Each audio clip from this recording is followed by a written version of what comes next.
So the three major things that we're going to cover today: how to position your studio for virtual offerings that actually supports your in-person classes, which video on demand platform is best for your studio, and then 5 things to update your website to incorporate your online classes on a regular basis. So the big thing here is that shifting your business plan for the future probably includes video. We already know that, but how do you actually integrate on-demand video platform with your existing business? Now, Connie and I, just before you guys jumped on, were talking about this. And one of the details that I want to point out here is that we're talking about video on demand primarily here, not live streaming. Because as we talked about last time, you've got to look at it like live streaming and video on demand as 2 separate product lines.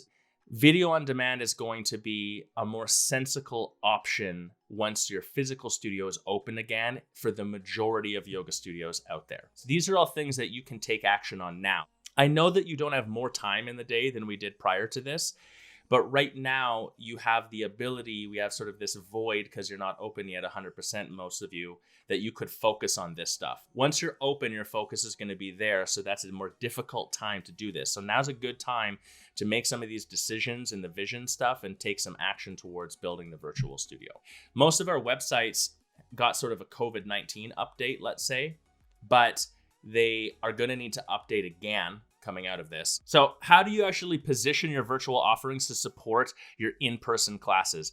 The most important detail here, you've really got to start looking at this on the bigger picture in terms of, yes, the virtual offerings should be considered to be their own subject, separate, that is, product line, but what is their primary purpose? So the first thing is value.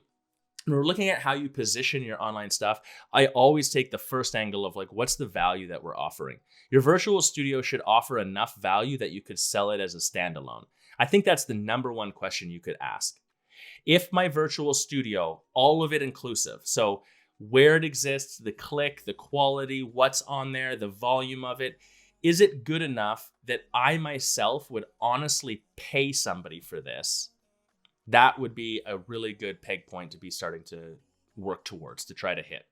So that person that lives 45 minutes away from your studio and is only going to come into town at the very, very most once a week or less, that person's going to have trouble ever deciding to go onto your regular recurring monthly membership. But now, if you have a virtual studio, they can supplement their practice with the virtual studio, and your regular monthly membership, if that's included in it, makes way more sense. There needs to be enough value in it that it starts to breed and create more brand identity and more culture in your studio. The best example of this, and we'll go a little bit more down this rabbit hole as we go here, are things like tutorials. So if you run a Vinyasa studio, and I come in and I practice with you, and then you have a workshop once a month as well, why have that workshop only once for me to access? Record it instead and put it into your online studio so then anyone can access it at any point in time. If I'm a member at your studio and you tell me, hey, you drip out to me over time, don't forget we have these tutorials including how to do a vinyasa so that you don't have shoulder pain or wrist pain or low back pain or whatever else as you're doing this, or how to eventually work towards getting your heels to the floor in downward facing dog. That's hugely valuable. So I'm not necessarily asking for it, but it makes my membership seem more valuable, even if I don't ever go and watch it. That's the big detail here that we forget. The other positioning thing here is that person that we've all experienced throughout the years that comes and says, I'm just not coming enough, or I moved further away, or I moved across town, I'm going to cancel. But they're trying to cancel and you know they shouldn't. This would be a downsell option. Well, instead of canceling completely, why don't you grab our virtual studio so you can continue to participate with us and then just like use a 10-pack to supplement when you are able to make it in. So you keep them in your sphere of influence, you keep them paying you something so that there's still some value happening there as well.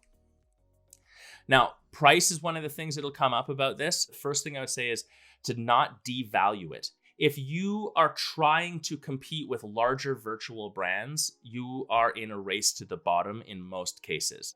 So if you say it's $5 a month for your virtual membership, unless your goal is to get 10,000 people paying you $5 a month, that is totally worthless. It doesn't bolster the membership. I don't care that that's an add-on perk anymore, and I'm not going to take it seriously. So you got to charge something. There are a lot of places where you have enough transient people coming through that practice with you at a semi-frequency enough, but they're transient. They're never going to actually go into your membership.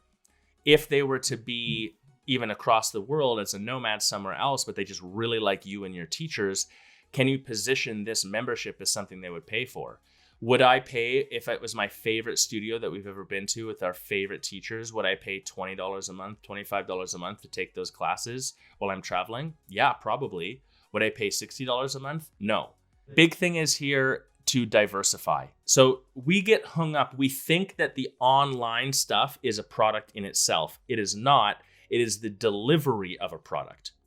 So just like your physical studio, except it's a little bit easier online because it continues to gain value for you over time, you should diversify your product offerings so that you have multiple revenue streams, but more importantly, multiple things that you're offering for people. Longer term, start to reimagine your studio, especially if you're making the decision that your studio is going to move towards the hub instead of the ultra boutique. But even in the case of the ultra boutique, what are things that are under the umbrella of your studio's brand? You will find the most benefit as a brick and mortar yoga studio if you are not just offering the same old yoga classes.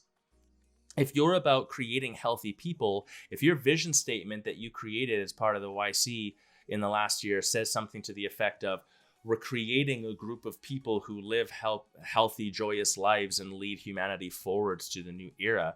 Like, what are the elements that fit under that? That's a pretty audacious kind of statement. So anything is up for grabs. All of a sudden, meditation, mindfulness, nutrition, the effort you put in is not effort that starts and ends in its value right now. It starts now and continues to be valuable for you for years of time. So just be aware that you should be diverse as you're doing this as well for your virtual studio. There are two major food for thought things that I would say here is that, first off, quality is confusing right now because of the advertisements we see. Even Peloton and these big brands that are based on virtual, if you go on the inside and look at the quality of their product, it's not produced to a insane level. The production value is pretty accessible is what I would say.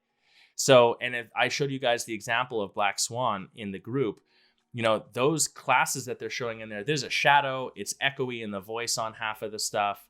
They're good, but in the end, the production quality isn't insane. So the first part, thing to sort of answer your question with the question, Sarah, is what is the quality of the content? I would go there first, as opposed to the quality of the production. Because as long as your basic bar of production is okay, I can see you clearly, it's not shaky, I can hear you super clearly, so it's not annoying for me to listen to, and it's easy for me to access. As long as those are checkboxed, if you make really great content, then you're gonna win. It's as simple as that. So you're keeping those two things in balance is what I would suggest. I would start with the quality content. Then in terms of production value specifically, because I'm sure this question will come up, start where you are, but just realize that this is now a revenue stream for your business. So you should invest in it, just like you would invest in anything else in your business.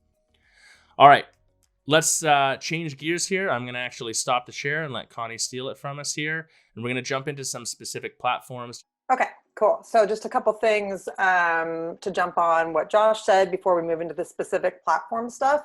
MindBody did a survey last month, I believe, of their consumer base. So a big chunk of people. And they found that 43% of people last month said that they plan to return to their studio when it opened back up, their normal exercise routine, plus add video to their workout routine. So what that tells me is this is not just a trend. What this COVID-19 has done is it has accelerated the rate of adoption for a new thing that you can do as part of your studio. Yeah, and Connie, let me just add in there too that what we've just gone through is an interesting social experiment where a large group of your populace in your area has just been trained. They've just been educated on how to consume virtual products. So whether they believe it or not, the adoption level or the acceptance of the necessity to adopt it will be way higher than it was just a couple months ago. Okay, go ahead, Connie. Let's jump in here.